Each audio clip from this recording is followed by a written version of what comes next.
What's going on today? We're going to be talking about the a7 III. I love this camera. Unfortunately, it is coming to an end. It's got a shutter count of 250,000. Yes, I actually got this used on eBay for $450. Now you know why. So let's talk about why I still use this camera in 2025. So I mainly use this camera for video and occasionally shoot photography.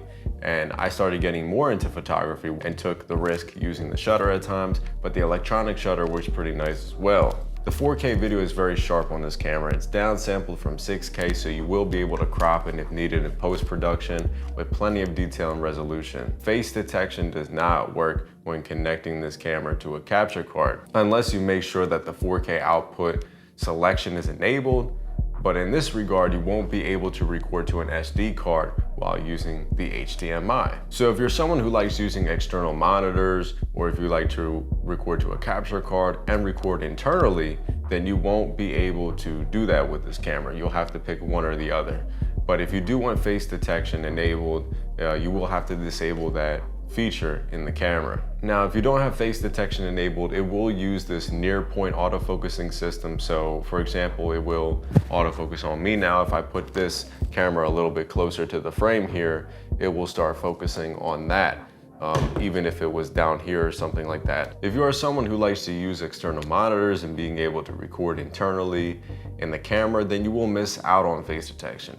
But if you only want to record to your external monitor or just use it for live streaming, then you won't have any issues with this. Being a creator, I also like to take pictures for thumbnails or just other creative projects in general. And this camera makes things really difficult for self-shooting.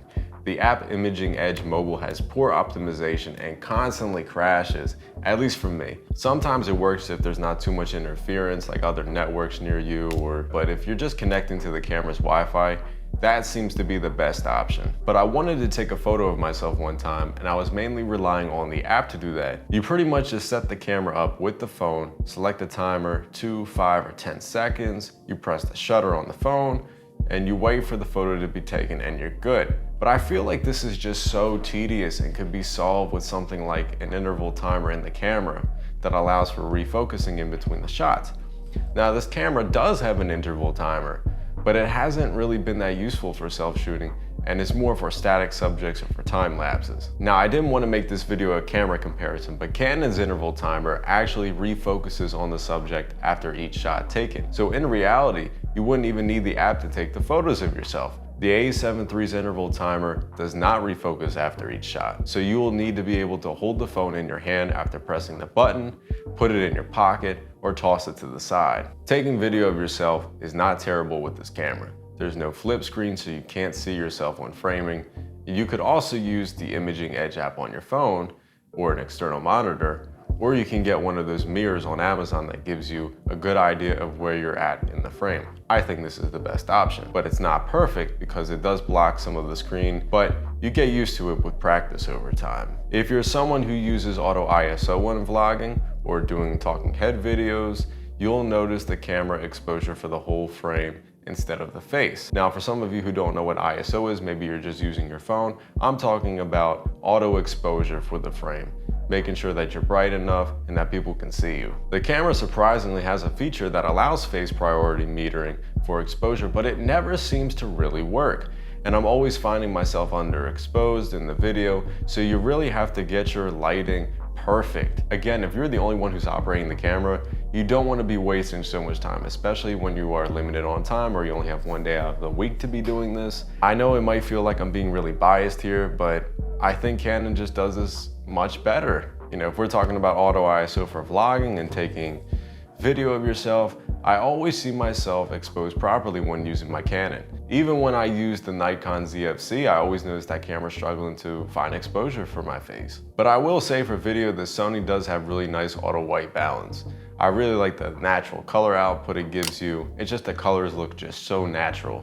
Some say that the camera has a green tint issue, and I do notice that in certain environments, but you can definitely adjust your auto white balance settings to remove the green tint if it bothers you. Next thing is autofocus. I have mixed opinions about this with the camera. First off, if you do have control with smartphone on, you won't be able to use face detection. I have no idea why that is, so disabling any wireless functions helps with that. In S-Log3, I have noticed the autofocus to continuously hunt. I guess that's because of all of the contrast in the shot, and I have personally found it unreliable. Grading S-Log3 isn't that bad if you're overexposed 1.7 stops and you use Sony's official LUTs, but it definitely can be noisy if you don't get it exactly right, because it is 8-bit footage. Now, I'm not going to be talking about the picture profiles too much in this video, but I will say that I didn't have as many issues with the autofocus in S-Log2 than I did with S-Log3, but it still was definitely a better performance when just using a neutral color profile with this camera and then just raising the contrast in post. But S-Log2 and S-Log3 have much better dynamic range than just using the neutral color profile on the camera. Now it's time to see, how does this camera compare to a smartphone? I'm going to be showing you some image comparisons. After the image comparisons, I will review which cameras were which. I will be taking the same shot for both of the photos, trying to get the same focal length in each as best as I can. And I will be using the kit lens on this camera. I know this is not the kit lens, but I will be using that 28 to 70 kit lens that comes with the camera. Let's get right into it.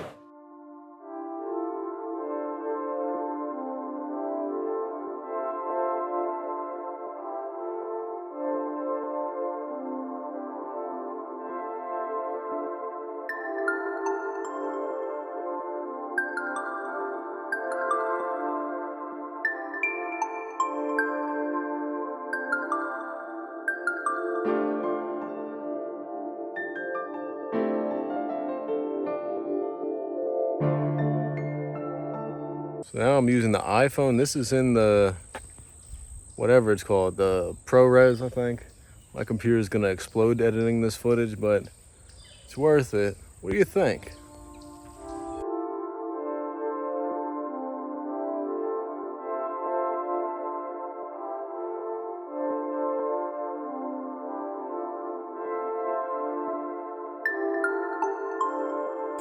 Now I'm using the neutral color profile.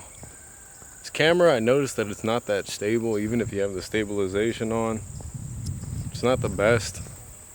And then why would you want to walk with some big gimbal too? You're better off just using your phone. But the quality is nice if you just want to stand and talk. You know? I'm in the middle of nowhere. Beautiful. We're gonna find a better place to film this.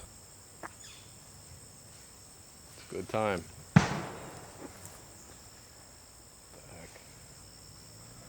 Getting kind of nervous. Cam A was the iPhone, Cam B was the Sony a7III. But once we start getting into more complex types of shots, like portraits or mid-body shots, that's where I think the mirrorless cameras really shine, because you can get greater depth of field, you get more clarity, and these phones can only pack so much hardware in them, so they might not get you the best telephoto look if that's what you're going for portraits and headshots. That's why the cameras, I think, are still better in that regard. My final thoughts. If you're just gonna be starting out making videos for YouTube, social media, I don't know, TikTok or Instagram, I don't think I'd recommend this camera to beginners. You know, there's a lot of quirks for self-shooting with this camera. I think you just might benefit from some of the newer Sony cameras that are geared towards the content creator, like the Sony ZV-E10. I think that would be a good choice. Or if you want a simple camera to use, maybe even some of the entry-level Canon cameras like the R50 or the R10. But Canon's kit lenses aren't that good in quality, and even their more premium glass is just really expensive and not practical for starting out. Sony has a great lens ecosystem. They have a lot of third-party lenses, so there's a lot more selection in getting the shot that you want. Now, Canon is releasing newer lenses for their APS-C cameras like the R50 and the R10. Is it really that much better than the phone? And the iPhone 17, now that it's out, it has a really promising camera.